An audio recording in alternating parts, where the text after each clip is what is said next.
already started. So you're supposed to be talking while we're on our way to the library, right? I am. You ready? I get to chat in transit, so let's go on a journey.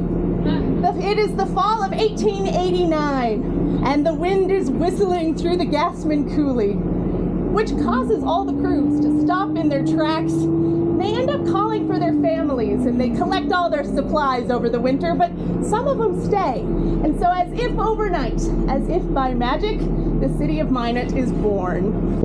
It matters how you tell your story, and I get to be the storyteller. So my name is Jennifer Kleen. I am the Communication and Engagement Manager for the City of Minot. I am one of 3 in our Public Information Office. That team of 3 was built based in skills. So Brian is a very talented writer. He has a snarky wit that will get anybody's attention, and he appreciates a really good photo. T. Quigney was added last year. He is our relationship builder. He's one of those young guys who knows everybody in town. And he is also very creative. He will take chances and try something different.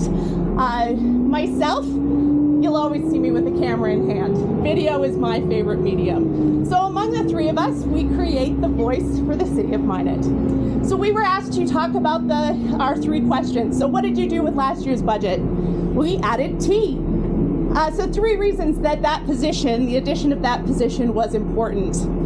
Number 1, he is the public safety public information officer, and so he is very specific to those 2 departments, which are very large departments, but they also have a very specific way of communicating. They often deal with trauma or investigations.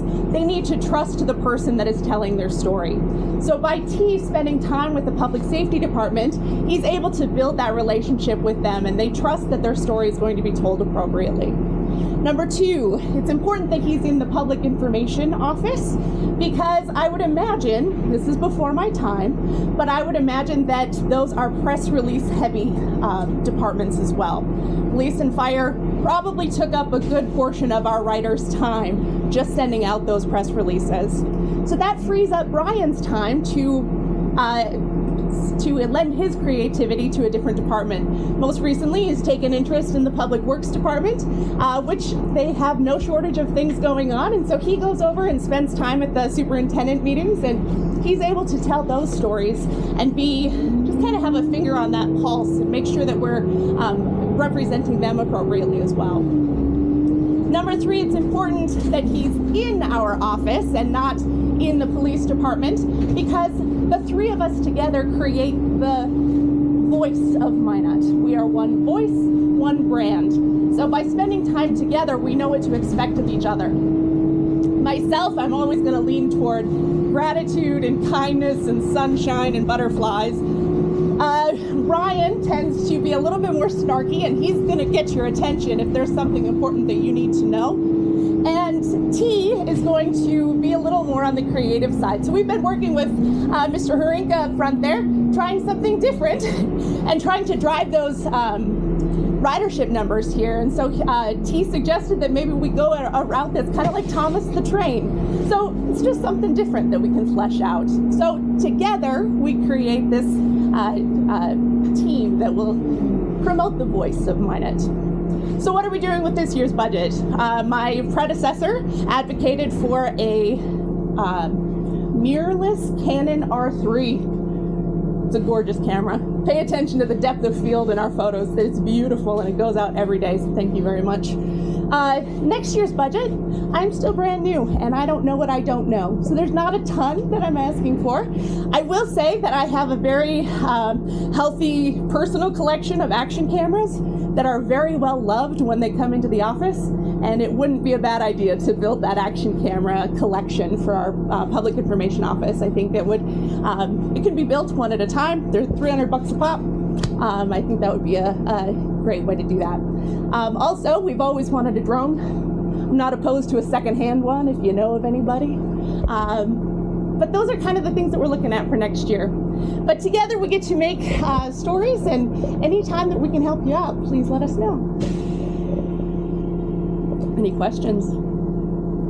I'm sure there was supposed to be a magic line at the end there because that would have tied that together really nice, but I'm dry, so let's go. Just to add to Jennifer's, so as you saw with regards to the community survey on how our citizens look for information in our community, Jennifer's predecessor Derek and her have done a good job of building our trust and credibility in the public as far as accessing our website, our social media, those kinds of things. And we've seen great improvement on dependency on that within our community. It also coincides with the deterioration of our local newspapers and media sources, which is happening across the country. It's not unique to Minot, which means we have to have more control over telling our story, connecting and engaging with our citizens, which is the importance of the PIO office and I think the importance of the investment in that. The question is how do we continue to engage in different and better ways, and each generation engages differently. And so that's kind of what her office is tasked with, is helping us tell our story better. I imagine over the last couple of days, many of you are probably more active and more involved in getting information with regards to how the city runs and operates, but I would guess over the last couple of days you've learned things that you weren't aware of. And so the question is how do we use her office to help us tell that story to our public better? And that's the goal and the objective of her office. And they do a great job, and we're excited to have them with all their different perspectives and strengths as a part of our team.